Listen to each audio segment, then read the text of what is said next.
Three massive new features have been recently added to the Quest 3 developers: inside-out body tracking or IOBT, generative legs, and depth API for occlusion in mixed reality. But how does it all work? Well, let's break down these features and understand how they are going to make VR even more awesome. First up, inside-out upper body tracking or IOBT. Basically, with this new update, Quest 3 is capable of using the cameras on the headset to track your movements. So when you move your arms, your avatar will do the same, and not just arms, but also your shoulders and elbows. And this means that your VR avatar will now move more like you, and that will make the games and all the VR experiences really feel super real. And we will be able to avoid silly bloopers like this one when I was hosting SideQuest Indie Spotlight 2023 just a couple of weeks ago. And when I was hosting it, the elbows of my 3D avatar kept sticking inside my body, which looked very unnatural, and I tried my best to avoid that. I actually was holding my elbows like this the entire time I was hosting, but still VR did not track elbows back then, and it ended up making my avatar look like this. I hosted this Indie Spotlight inside Banter, which is a VR social sandbox developed by SideQuest, and this platform utilizes Ready Player Me avatars. And I can imagine that with this advanced inside-out upper body tracking, the avatar movements will be much more realistic and natural, and in the future, the next Spotlight will look a lot more realistic and there will not be elbows sticking from my belly. I've mentioned Banter developed by SideQuest, so let's talk about SideQuest a little bit more. SideQuest is a one-stop shop for all VR experiences, be it official games, App Lab games, demos, early access mods, and many more. I'm proud to partner with SideQuest for this video, and I'm particularly excited about their brand new VR social sandbox called Banter. Yes, SideQuest developed their own VR social game, which is kind of like as if VR Chat and Boneworks had a baby.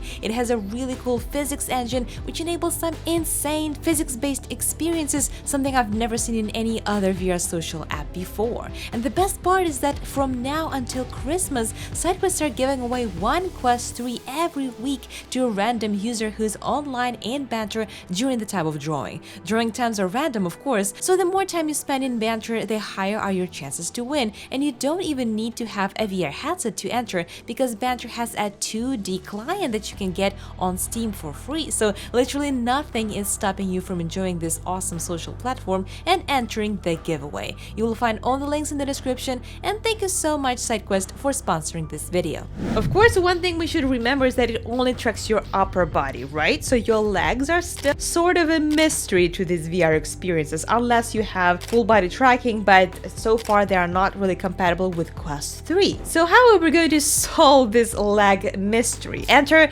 Generative Legs. It's like having a smart sort of a robot that's going to guess where your legs are based on how you are moving your upper body. And of course, these predictions are, I assume, AI generated. They are not perfect, but it is a smart guess. Going back to the example with Banter, the Ready Player Me avatars actually do have legs in the game, and the entire game is very physics-based, sort of like Boneworks. And yes, these legs are still tracked in sort of a weird way. They don't repeat your real-life movements. It would be really awesome to see how the new update will use the AI to cleverly predict where your legs are supposed to be. Still, don't get your hopes too high, because you need to keep in mind that it's still just guessing. It might not catch every move that you make. Like if you do a fancy dance, nobody will actually get to see it. And now let's talk about depth API for occlusion in mixed reality. Okay, so imagine that you are playing a game where you can see both your real world and virtual objects at the same time. That is pretty much mixed reality, right? We are familiar with that.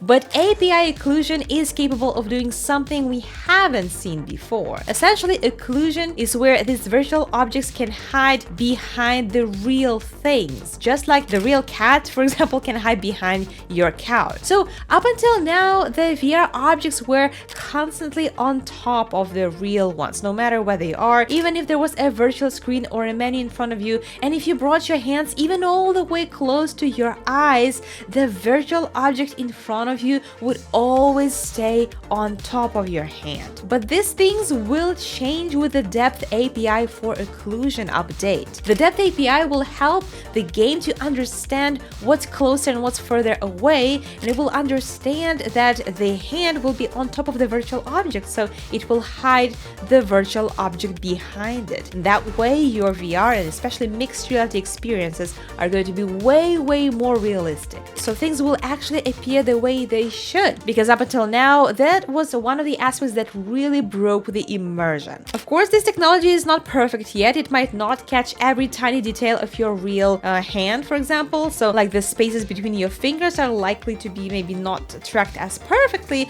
but some developers are already giving this feature a go with some impressive results. Now here I'm borrowing some footage from Thrillseeker himself, who did play around with it, and he created some pretty cool demos of some games that he's been working on, and I thought that he's done some really good job using this API occlusion in this demo. So once this feature becomes more polished, we will see some dramatic changes to the way that we perceive mixed reality applications, and literally all these MR applications are going to become so much more realistic if we are able to see our hands on top of the virtual objects. So many updates in such a short time. Quest 3 is definitely making leaps in VR with all these features and updates. They make games feel more real and give developers new tools to play with, and that is the most exciting thing. And I'm sure that it's going to take some time to iron out all the kinks, but it's all just a part of the journey about making virtual worlds as amazing as our real life. I'm actually really excited to see so many cool things being already added to Quest 3 so short after the headset was first released. We already got some really impressive updates and more to come. Stay curious and keep on discovering.